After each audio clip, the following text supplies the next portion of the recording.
Hello, hello, lovely humans, and welcome back to another FLC skill shot. My name is Dana Strickland, and I'm recording live from my office in Surprise, Arizona. Today, we're going to be talking about our DBT skill for interpersonal effectiveness.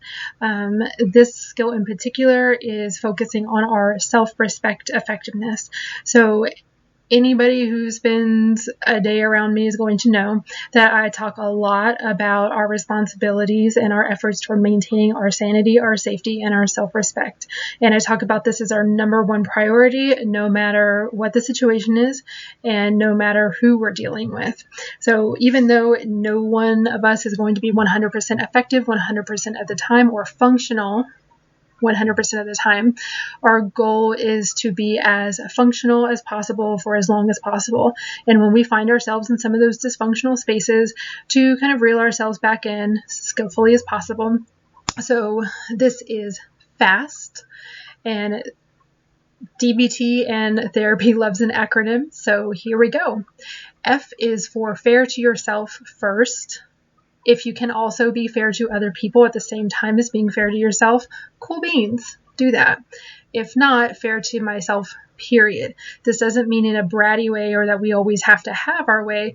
This is just meaning that I'm not going to make myself unsafe, and I'm not going to make myself insane, and I'm not going to sacrifice my dignity and self-respect to try to give you what it is that you want.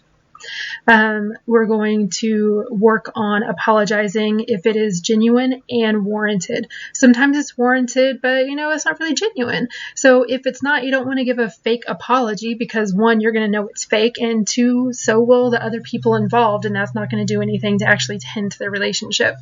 We want to stick to our values. Actually, let me circle back to apologies. So this is also going to mean no sarcastic apologies or no dramatic apologies.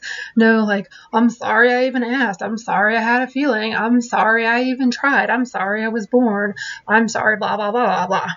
No, that's drama. That is not functional. It's ridiculous. Let's not go there. So moving on, then we're going to stick to our values, not just our values and priorities as far as what we're trying to get out of the interaction, but our long-term values, moving in the direction of what's most effective for us. Not necessarily for the other person, but for us, because we have to be good with it. And then we want to be truthful. So truthful doesn't mean blunt. Big old difference there. And this doesn't mean that I'm going to whack you over the head with a 2x4 of my truth, which can sort of overlap into that area of bluntness. So if the urge is I'm angry with someone, so my urge is to call them a jerk face. That's not truthful. What would be truthful is when you said or did X, Y, or Z, this is how I took it. This is my perception or what I make up about it. These are my feelings about it. I'm hurt, I'm angry, and my urge would be to call you a jerk face. But you being a jerk face is not actually true. What's true is we're humans, and however the interaction happened, my feelings are hurt. So that is FAST. Fair to yourself first and others if you can be at the same time. Apologizing when it is genuine and warranted, avoiding sarcastic or dramatic apologies. Sticking to your values not only for the interaction but also toward what's effective for you in the long run. And being truthful.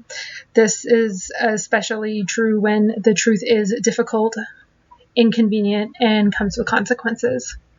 So thank you, lovely humans, for tuning in to another DBT skill shot. This is Dana Strickland, and I hope you will tune in again next time. Thanks.